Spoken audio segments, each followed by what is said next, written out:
రాష్ట్రానికి సంక్షేమానికి పెద్దపీట వేస్తూ మన గౌరవ ముఖ్యమంత్రి వర్యులు నారా చంద్రబాబు నాయుడు గారు ఏదైతే ఎన్నికల వేళ ఏదైతే హామీ ఇచ్చారో, ఏదైతే మేనిఫెస్టోలో ఏదైతే ప్రజలకి హామీలు ఇచ్చారో వాటిని నెరవేర్చేటువంటి దిశలో భాగంగా ఈరోజు మొట్టమొదటిసారిగా ముఖ్యమంత్రిగా ప్రమాణ స్వీకారం చేసి మన సెక్రటేరియట్కి వచ్చి మరి ఏదైతే ఆ యొక్క 5 సంతకాలు ఏదైతే ఫైల్స్ చేశారో ఈవేళ ఆంధ్రప్రదేశ్ రాష్ట్ర ప్రజల్లో ఒక భద్రత, ఒక భరోసాని ఈరోజు ఇచ్చినటువంటి పరిస్థితి.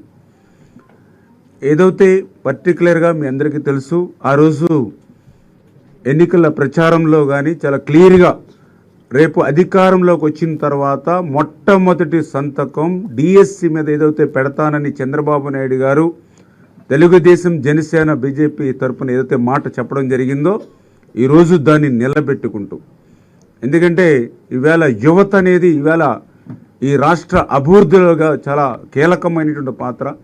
అటువంటి యువత ఈవేళ ఉద్యోగ ఉపాధి అవకాశాలు లేక నిర్వీర్యమైపోతున్నటువంటి పరిస్థితుల్లో ఈ యొక్క జగన్మోహన్ రెడ్డి ప్రభుత్వం వాళ్ళందరినీ కూడా గంజాయి, డ్రగ్స్కి బానిస చేసినటువంటి స్థితిలో అటువంటి ఉపాధి ఉద్యోగ అవకాశాలను మెరుగుపరిచేటువంటి విధంగా మరి మొట్టమొదటిగా ఏదైతే అన్నమాట ప్రకారం డిఎస్సి మీద మొట్టమొదటి సంతకాన్ని ఈరోజు చంద్రబాబు నాయుడు గారు తీసుకోవడం, ఇదంతా కూడా నిరుద్యోగులకి ఒక మంచి శుభవార్తగా ఉన్నటువంటి పరిస్థితి. దగ్గర దగ్గర 16,347 పోస్టులు ఈ యొక్క డిఎస్సి ద్వారా మరి పూర్తవుతాయని.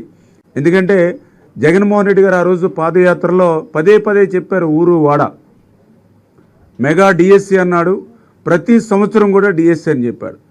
5 సంవత్సరాలు అయినాయి, మరి అసలు ఆ డిఎస్సి మాటే ఊసిలేదు. ఎన్నికల ముందు మోసపుచ్చడానికి మాత్రమే డిఎస్సి పేరు చెప్పినటువంటి పరిస్థితి.